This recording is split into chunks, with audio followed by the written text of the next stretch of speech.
The emergency lights bathed the council chamber in deep red. Around the massive circular table, representatives from 23 star systems sat in tense silence. They had gathered because of something impossible, something that made even the oldest species nervous. High Chancellor Rikis of the Krovar Empire tapped his clawed hand against the stone table.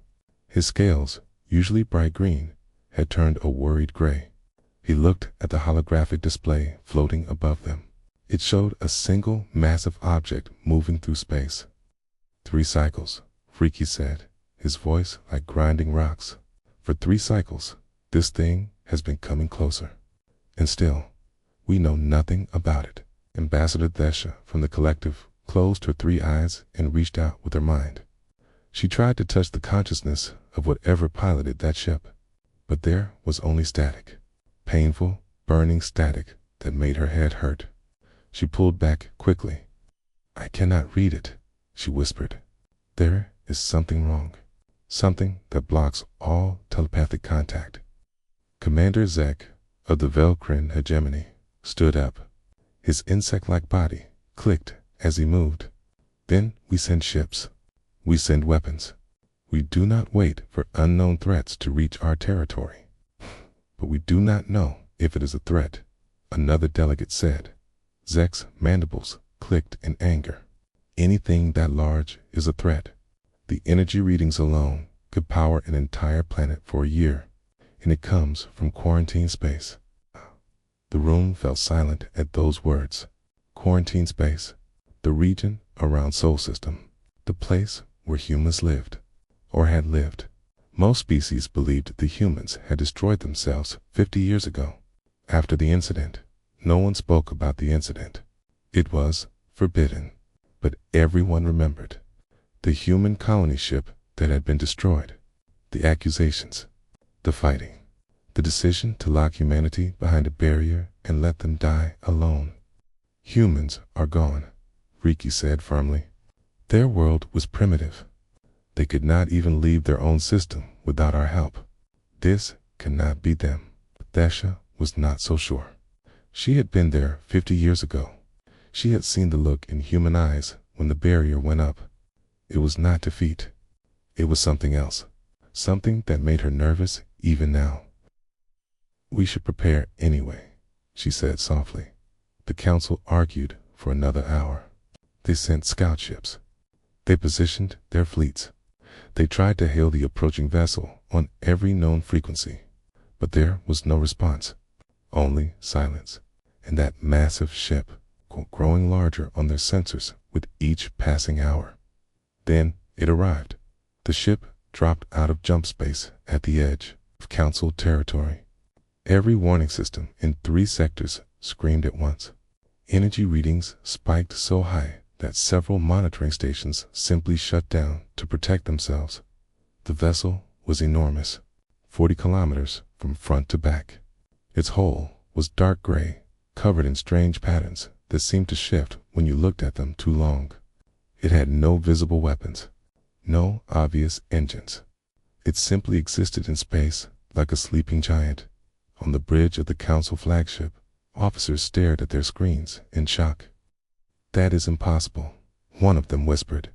"Nothing that large should be able to jump."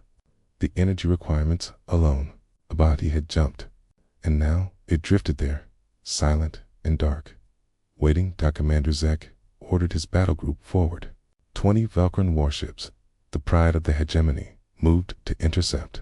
They were prepared for anything, or so they thought. As the Velkrin ships approached within weapons range, something changed. The massive vessel suddenly came alive. Lights flickered along its hull in patterns that hurt to watch. Energy readings exploded off the charts. Every sensor, every scanner, every piece of monitoring equipment for 3 systems focused on that single ship. Then it spoke. The transmission came in 10,000 languages at once.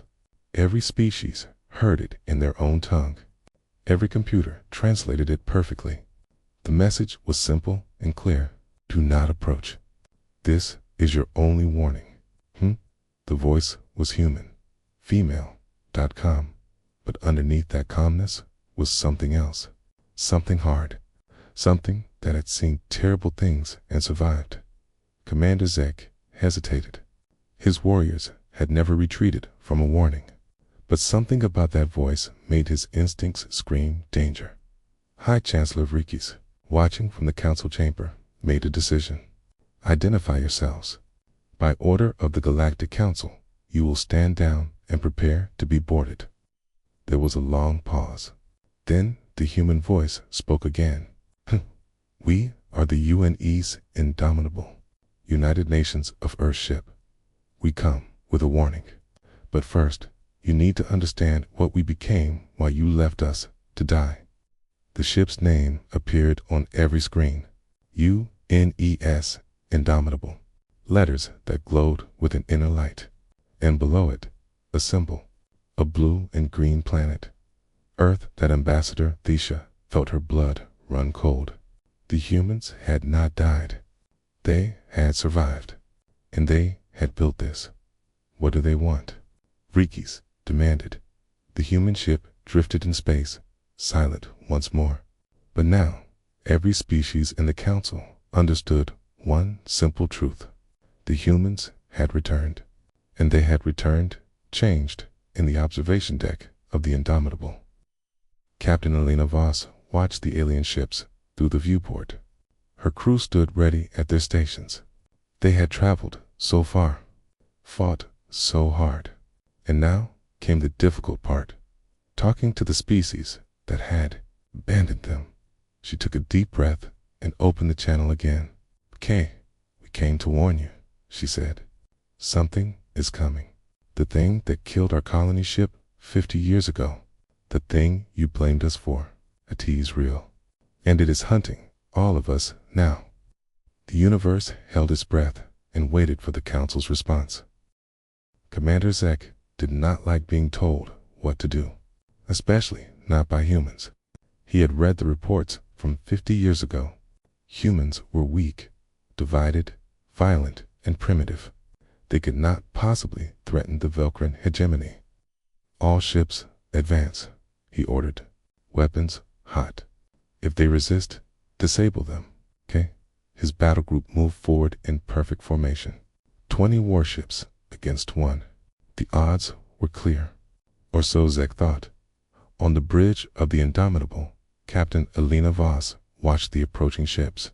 She felt tired, so very tired. Her crew had been fighting for 5 decades. They had lost so much, and now they had to prove themselves to species that had left them to die. "Ma'am, Velcran ships are still advancing," her tactical officer reported. "They are not responding to our warning." Lena closed her eyes for a moment. She had hoped it would not come to this. But humanity had learned long ago that some species only respected strength. "Fire Solution Alpha," she said quietly. "Target the empty space between their formation and our position. Show them what we built."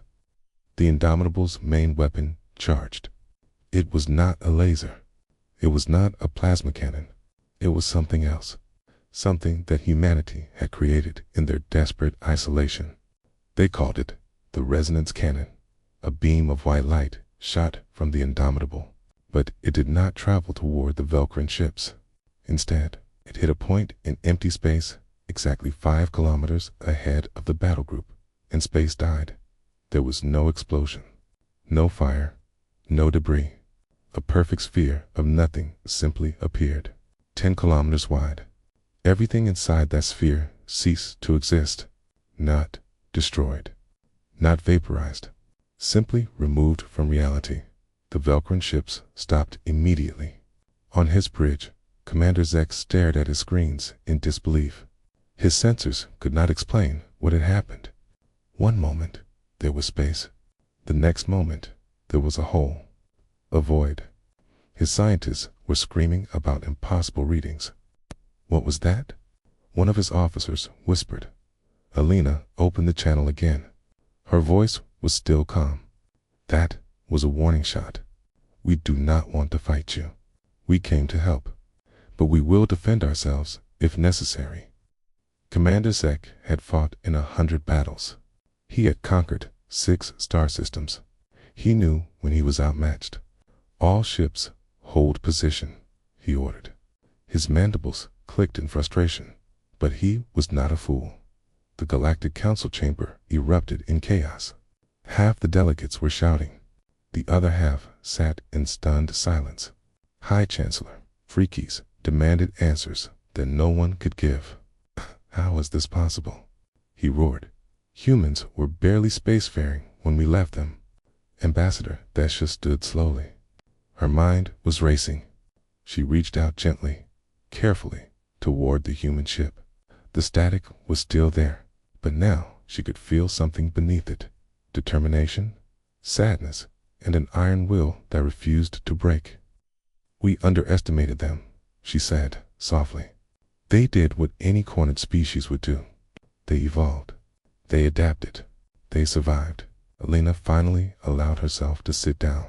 Her second-in-command, Commander Marcus Chen, stood beside her chair.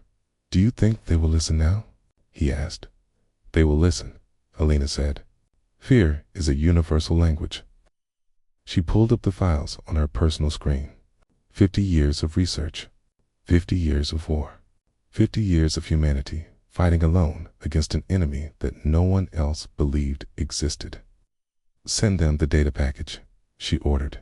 Everything. Let them see what we faced. The transmission began. Across the council networks, the story of humanity's isolation began to play. It had started with the colony ship Horizon.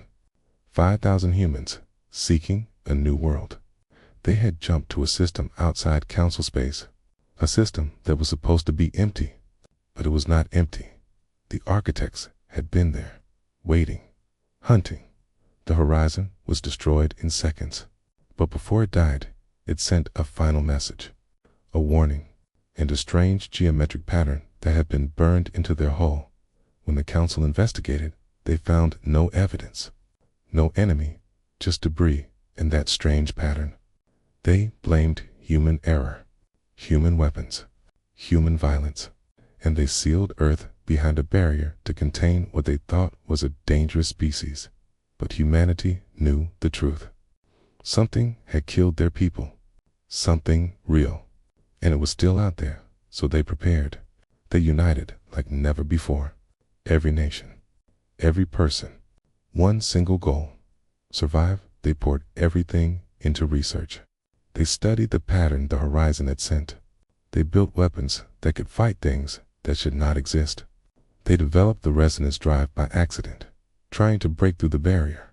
Instead, they created something that could break reality itself. The Indomitable was humanity's masterpiece. 40 kilometers of defiance. It carried 200,000 crew members, scientists, soldiers, families, everyone who volunteered to crew the ship. That would either save humanity or die trying. They had been fighting the architects for 20 years before they finally broke through the barrier. 20 years of desperate battles. 20 years of learning how to kill things that did not follow the rules of physics. And now they had come to warn the council, because the architects were no longer satisfied with hunting humans. They were expanding, and the council's territory was next. As the data package finished playing, the council chamber was silent. The delegates stared at the images of architect ships, geometric impossibilities that hurt to look at, vessels that could phase through solid matter, weapons that corrupted technology itself. High Chancellor Vreekes felt something he had not felt in centuries. Fear. This cannot be real, he said, but his voice was weak. Then the alarms began. Not on one system, not on one planet, on 17 different worlds, all at the same time. The reports came flooding in. Deshan trade hubs going dark. Velcrin fortresses losing contact. Krovar mining colonies simply vanishing. And in every case, the same thing appeared. A geometric pattern. The same pattern humanity had been fighting for 50 years. Ambassador Desha stood up slowly. She looked at the holographic display, showing the Indomitable, the human ship that everyone had feared, the ship that had come to warn them. They were telling the truth, she whispered. And now the enemy is here. Commander Zek received reports from his hegemony. 3 fortresses gone, 7 ships missing, all within the last hour. His warriors were dying, and he did not even know what was killing them. He opened a channel to the Indomitable. Captain Voss, we need to talk. Lena allowed herself a small, sad smile. Yes, we do. The neutral station hung in space between territories. It belonged to no single species. Here, the council met with Captain Elena Voss and her command crew. The mood was tense, angry, afraid. High Chancellor Rikis slammed his clawed hand on the table. You brought them here. You led these architects to our space. Elena remained calm. She had expected this reaction. Beside her, Commander Chen tensed, but she held up a hand to stop him from speaking. No, Elena said simply. They were already coming. They have been coming for a long time. We just got here first to warn you. Ambassador Desha studied the human captain carefully. Elena Voss was younger than Desha had expected, maybe 40 years old by human standards, but her eyes were much older, eyes that had seen too much death. Tell us everything, Desha said gently, from the beginning. What are the architects? Elena took a deep breath. This was the moment she had prepared for. She activated a holographic display. The image showed a vast, dark region of space beyond the galaxy's edge. We do not know where they came from originally, Elena began, but we know what they are. They are machines, ancient machines, maybe millions of years old. And they have one purpose, to correct what they see as errors in the universe. What errors? Commander Zek asked. His mandibles clicked nervously. Life, Elena said. Organic life. They see us as mistakes, things that should not exist. They have been sleeping in dark space for millennia, but something woke them up. The hologram changed. It showed the Horizon colony ship. Then it showed the moment of its destruction. A geometric ship appeared from nowhere. The Horizon fired weapons. The weapons passed right through the enemy ship as if it was not there. Then the architect ship fired back. The colony ship simply stopped existing. We studied the wreckage for years, Elena continued. We found that pattern burned into the metal. It is not just a mark. It is a virus, a corruption code. It spreads through any technology it touches, slowly turning machines against their makers. She pulled up more images. Computers going haywire. Ships turning on their own crews. Defense systems attacking the planets they were meant to protect. We lost billions learning how to fight them, Elena said quietly. We had to rebuild all our technology. Make it simple. Make it analog. Remove anything the corruption could spread through. It set us back centuries in some ways, but it kept us alive. A delegate from a smaller species stood up. His voice was shaking. But why? Why did they do this? We captured one once, Commander Chen said, speaking for the first time. It took 50 ships and 10,000 lives. We tried to communicate with it. We tried everything, but it just kept repeating the same message over and over. Organic error detected. Initiating correction. That is all they say. That is all they know. The room fell silent. Then High Chancellor Riki spoke again. His voice was softer now, less angry. How many humans survived these battles? Elena met his eyes. When the barrier went up, Earth had 8 billion people. Today, we have 3 billion. The rest died fighting, or died when corrupted technology turned on them. Every single person on the Indomitable has lost someone to the architects. Most of us lost everyone. Ambassador Desha felt tears on her face. She could feel the grief rolling off the human crew like waves. So much pain, so much loss, and yet they stood here, still fighting, still trying to save others.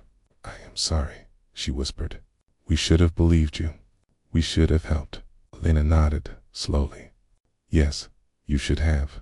But we do not have time for blame now, because the architects are here, in your territory, and they will not stop until everything organic is dead. As if to prove her point, another alarm sounded.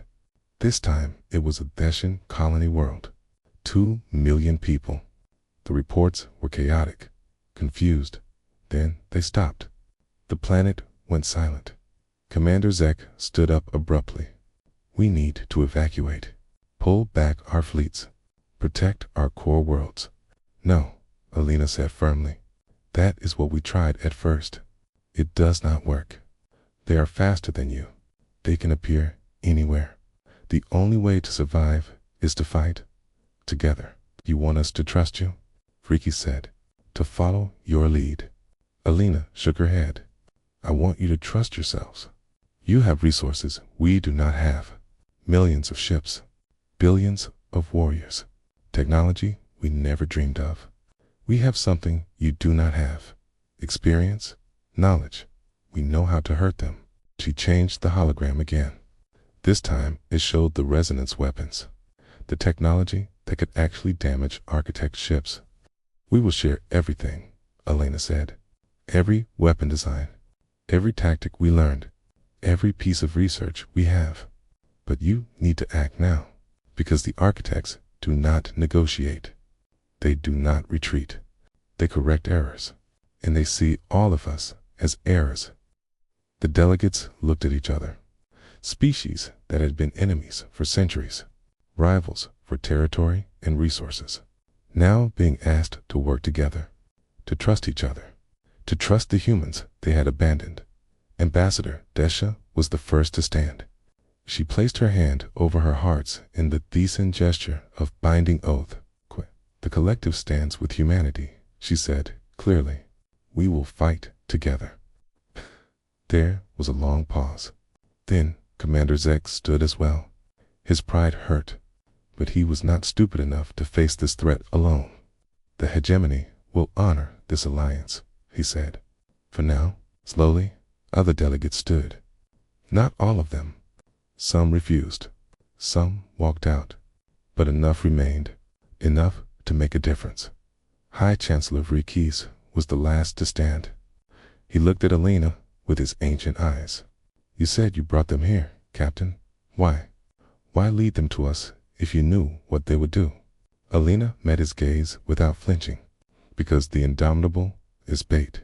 Our resonance drive emits a signature the architects cannot ignore. They will come for us. They always come for us. And we realize something. If we are going to die, we are going to take them with us. But we cannot do it alone. We needed your resources, your ships, your warriors. She leaned forward, her voice hard as steel. We brought them here because this is where we make our stand.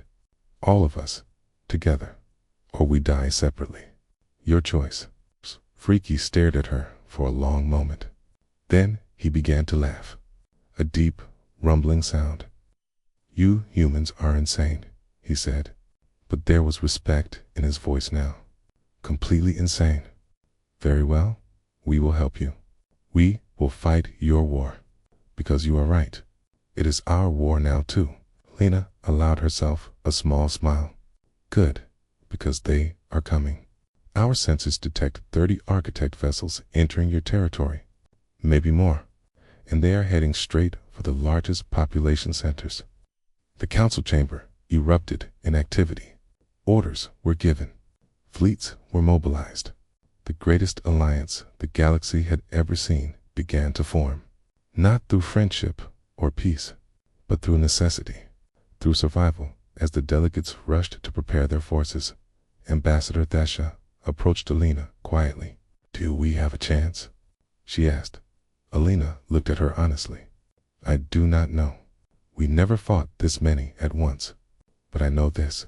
Humans are very good at surviving impossible odds. And now you are going to learn how we do it. The combined fleet gathered in the Epsilon sector. Thousands of ships from dozens of species.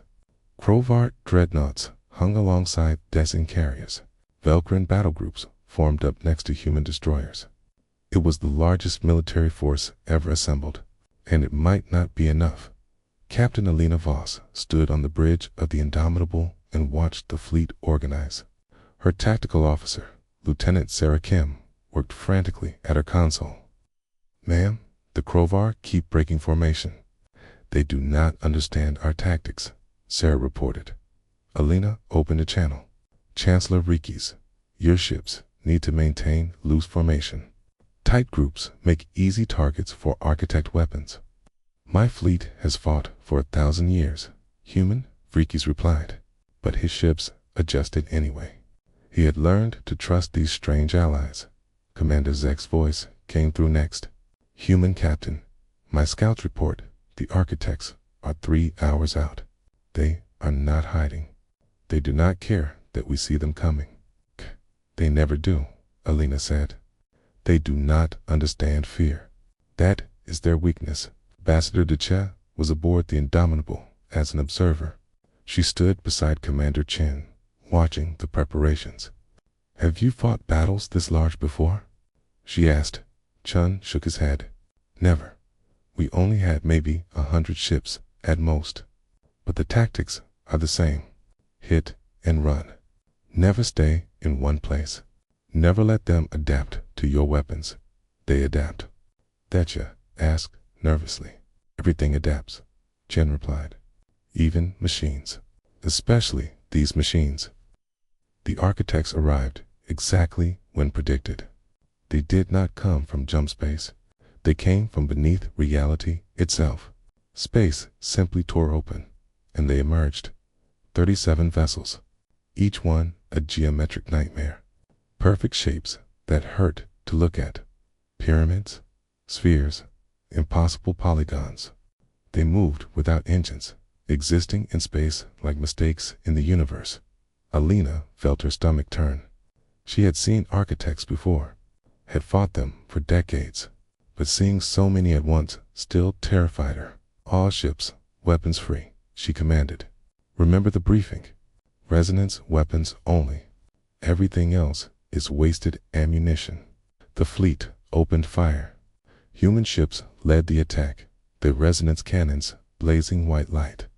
The beams hit the architect vessels, and space rippled. Some of the enemy ships flickered. Good. That meant damage. But the architects fired back. Their weapons were not beams or missiles. There were corruption waves, invisible pulses that washed over the Allied fleet. The Sin ships began to report computer failures. Crovar vessels found their weapon systems turning on each other. "Activate hardened protocols," Alina shouted. "Disconnect all networked systems. Go manual." The human ships had practiced this for years. Their crews worked in perfect synchronization, isolating computer systems, switching to analog controls. But the other species were not ready. They lost 17 ships in the first minute. Ships that killed themselves, corrupted from within. Commander Zek watched 3 of his best warships tear themselves apart. His mandibles clicked in rage. "This is wrong. This is not war. This is murder. This is what they do." Chen replied over the channel. "Fight through it. Keep firing." The battle became chaos. Ships weaved and dodged. The architects moved through space like ghosts, phasing through solid matter. A Crovar Dreadnought fired its main cannon directly at an architect pyramid. The beam passed through as if the enemy was not there. Then the pyramid became solid again, appearing inside the Dreadnought. The ship exploded from within, but humanity had learned to fight this enemy. Human destroyers worked in pairs, firing their resonance weapons from multiple angles. When an architect's ship tried to phase, it found itself caught between 2 reality-breaking beams. The geometric vessel shattered like glass. "That is 1 down," Sarah Kim reported. "But we lost 4 ships doing it." The math was terrible. 4 ships for every architect destroyed. At this rate, they would run out of ships before the enemy ran out of vessels. Alina made a decision. A terrible decision, but the only one that made sense. "All human vessels," she said quietly. "Initiate protocol, Omega." Khan looked at her in horror. Elena? No. That is suicide. That is victory, Elena replied. Her voice was steady, but her hands were shaking. Or the closest we can get. Send the order. Across the fleet, human ships received the command. Protocol Omega. Use the resonance drive as a weapon. Ram the enemy. Die destroying them. The first ship to volunteer was the destroyer Defiant. Captain James Park, 53 years old, with 2 children serving aboard the Indomitable. He aimed his ship at the nearest architect sphere and poured all power into his engines. For Earth, he shouted. For humanity. The Defiant struck the sphere at full speed.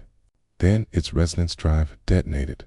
The explosion was not fire or energy. It was a tear in reality itself. The sphere and everything within 5 kilometers simply ceased to exist, including the Defiant and its crew of 200. Ambassador Descher felt their deaths through her telepathic senses. 200 minds going silent at once.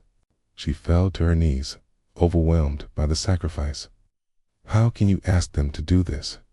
She whispered. Do not ask, Elena said, tears streaming down her face. They volunteer, because that is what humans do. We die so others can live. 6 more human ships made the same choice. 6 more suicide runs. 6 more architect vessels destroyed.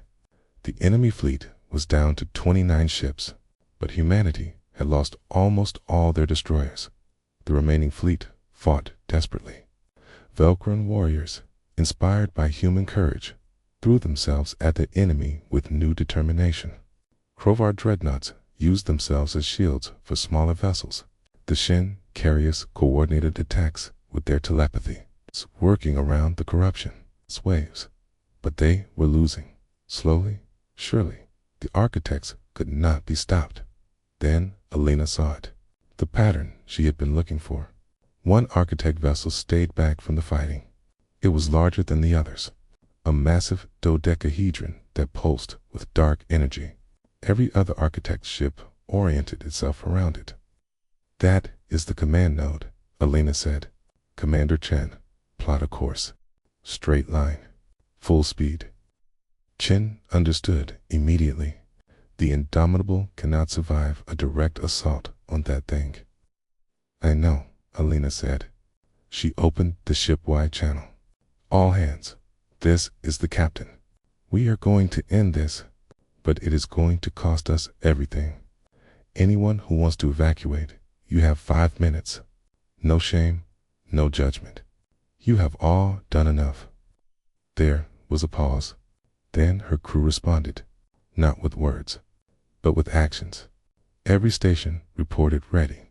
Every section confirmed full power. Not one person evacuated. Commander Chen smiled. Looks like we are all insane, Captain. Looks like Elena agreed. She gripped her command chair. All non-human vessels create a corridor. We are going through. Chancellor Freaks understood what the humans were planning. It was madness. Beautiful, terrible madness. All Krovar ships form up on the Indomitable. We will clear their path. Commander Zek felt something stirring in his chest. Humans called it honor. Velcron hegemony with me. We fight for our human allies. The fleet formed a corridor of metal and fire. They threw themselves at the architect vessels, absorbing corruption waves, sacrificing themselves to keep the path clear. The Indomitable accelerated. 40 kilometers of human determination, aimed at the heart of the enemy. The great ship shook as architect weapons tore into it. Decks vented to space.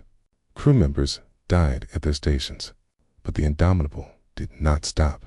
It could not stop. Elena watched her ship die around her, but she kept her hands steady on the controls. Just a little farther. Just a little more. The command node tried to phase, tried to escape, but the Indomitable was too close, too fast. The human dreadnought crashed into the geometric vessel like a hammer of defiance. Now, Elena shouted. Full cascade. The resonance drive went critical. Not an explosion, but a wave. a pulse of reality-breaking energy that spread from the collision point through every architect vessel. Their perfect geometry shattered. Their phase drives failed. One by one, 30 architect ships went dark and drifted in space. Dead. Finally dead. The Indomitable's bridge went dark. Emergency power flickered. Elena tried to stand, but could not. Something was broken inside her. She could taste blood. Status. She whispered.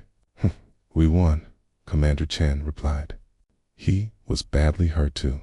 Most of the bridge crew was dead or dying. "We actually won, Keen."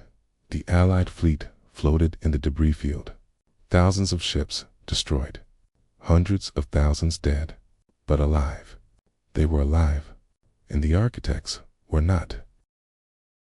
The Indomitable drifted in space like a dying whale. Half its hull was torn open. Fires burned in sections that still had atmosphere. Of the 200,000 crew who had started the battle, only 120,000 remained alive. The great human dreadnought that had arrived with such power was now a broken shell. But it had done its job. Around it, 37 architect vessels floated dead in space. Their perfect geometry shattered. Their corruption waves silent. The enemy had retreated. Not defeated forever, but beaten. For now, rescue ships moved through the debris field. Krovar vessels pulled survivors from destroyed ships. Dacian medical frigates treated the wounded. Velkran salvage teams searched for anyone still alive in the wreckage. Species that had been strangers now worked together to save each other on the bridge of the Indomitable. Captain Elena Voss lay on a stretcher. Her body was broken. 3 ribs cracked. Internal bleeding. Burns across her left side. But she was alive. Commander Chen sat beside her, his arm in a makeshift sling. "How many did we lose?" Elena asked. Her voice was weak. "Too many," Chen replied. "The final count is still coming in, but it looks like we lost about 40% of the Allied fleet. The human destroyers are gone. All of them. They gave everything." Elena closed her eyes. 40%. Thousands of ships. Millions of people.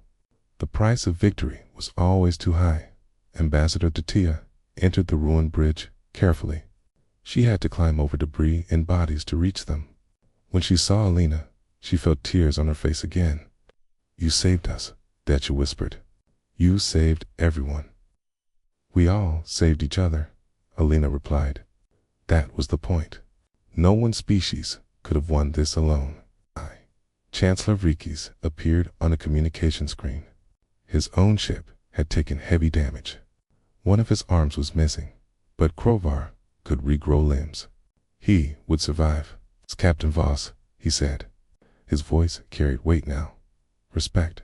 The Council has voted unanimously. Earth is no longer quarantined. Humanity is welcomed as a full member of the Galactic Council, with all rights and privileges." Elena laughed, then coughed blood. "It only took the end of the universe for you to accept us." Rikas's scales shifted color. Shame in Krovar body language. "Yes, we were wrong. About everything. We judged you for violence while you were simply trying to survive. We abandoned you when we should have helped.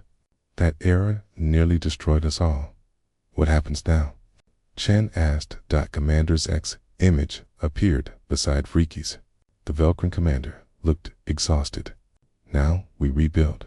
Together, we combine our knowledge. Human weapons. Krovar industry. Dessing coordination. Velkran warriors. We prepare for when they come back." "When?" Dacia asked. "Not if." Elena shook her head slowly. "They are not gone. We hurt them badly.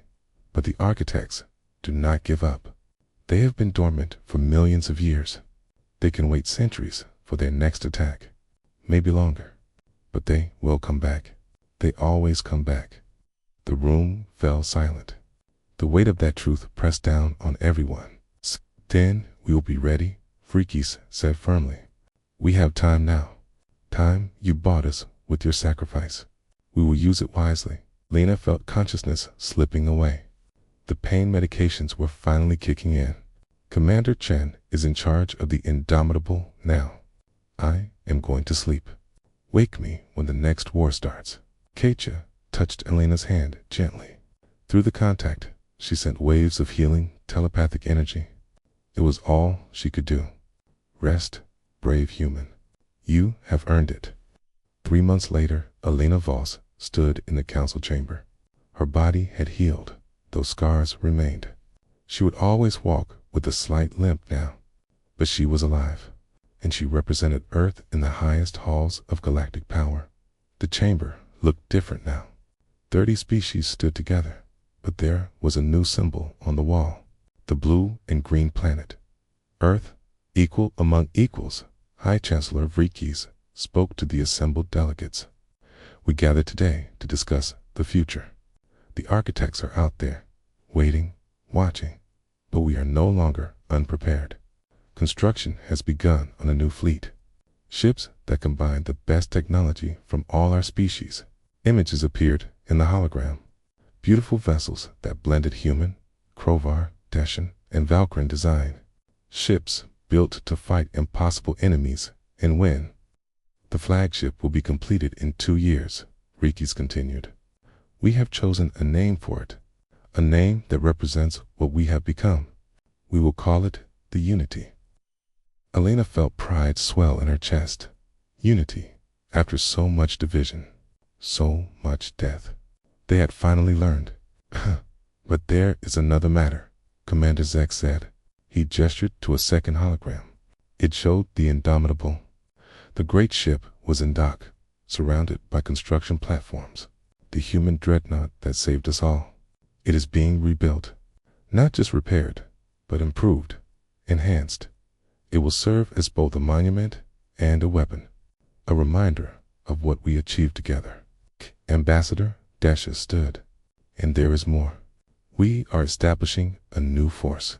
A combined military unit that will patrol the border of known space, watching for any sign of architect activity.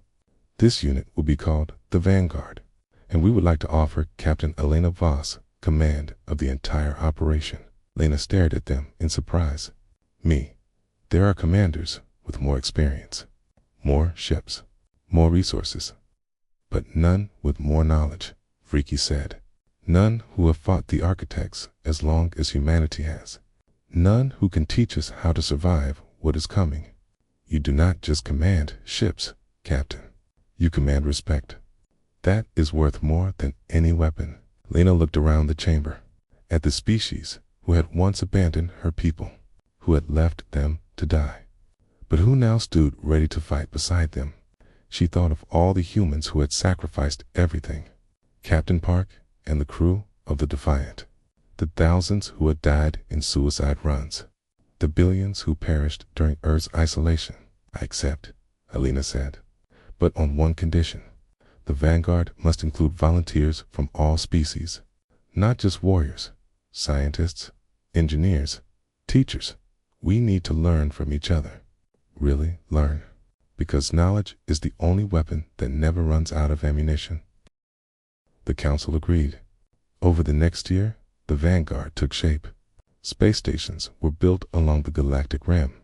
Detection networks spread across dark space, and ships from every species trained together, learning human tactics, sharing alien technology.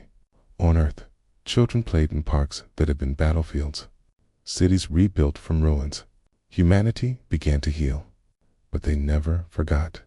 In every school, students learned about the architects, about the price of isolation, about the value of unity. The Indomitable was finally relaunched on the 2nd anniversary of the battle. Elena stood on its rebuilt bridge with Commander Chen and a crew that included Krovar engineers, Deshan navigators, and Valkyrian tactical officers. A truly mixed crew. A truly united ship. Captain, the helm officer reported. He was a young Valkyrian who had lost his hive in the battle. Course laid in for the outer rim. All systems ready. Lena sat in her command chair. It felt right to be here. This was home now. Not Earth, not any planet, but this ship's crew, this mission. "Take us out," she ordered. "Nice and steady. We have a galaxy to protect." The Indomitable moved away from dock and headed for deep space. Behind it, the Unity was taking shape, growing larger every day. Around it, hundreds of mixed-species ships trained and prepared. The Vanguard, the first line of defense against impossible threats. But Elena's eyes were on the view screen, on the dark space beyond the galaxy. Somewhere out there, the architects waited, dormant, patient, building their strength. Ambassador Datia had asked her once if they had really won. Alina had not answered then. But now, watching her mixed crew work together in perfect harmony, she thought maybe they had. Not a victory over the architects. That fight would continue for generations, maybe forever, but a victory over fear, over division, over the isolation that had nearly destroyed them all. Deep in dark space, beyond the reach of any telescope or sensor, something stirred. A geometric pattern pulsed once in the darkness. The architects had not forgotten, had not forgiven. They were merely waiting, calculating, planning, but they did not understand what had changed. They saw only organic errors to be corrected. They did not see the bonds that had formed, the unity that had been forged in fire. They did not understand that humanity had taught the galaxy something precious: how to stand together against the dark, how to fight as one, how to refuse to surrender even when all hopes seemed lost. The architects would come again. Everyone knew this, but when they did, they would face something they had never encountered before. Not divided species fighting alone, but a united galaxy standing firm. And at the front of that galaxy, a battered but unbroken Dreadnought. The Indomitable. The ship that had arrived and made the universe pause. The ship that had changed everything. Elena Voss sat in her command chair and smiled. Let the architects come. Let them bring their perfect geometry and their corruption waves. Humanity has spent 50 years learning how to break impossible things, and now they had taught everyone else. The universe held its breath and waited, not in fear anymore, but in anticipation, because the next time the architects came, they would find a galaxy ready to fight back, together, united, unafraid, and they would learn what the architects had never understood, that the greatest weapon in the universe was not technology. It was not perfect geometry or reality-breaking beams. It was the stubborn, impossible, beautiful refusal of organic life to give up, to die quietly, to accept correction. It was the human spirit, and it had infected an entire galaxy. The war was not over. It was just beginning. But for the first time in millions of years, the architects faced opponents who might actually win. Deep in space, the Indomitable sailed on, and the universe watched with anticipation to see what these united species would do next.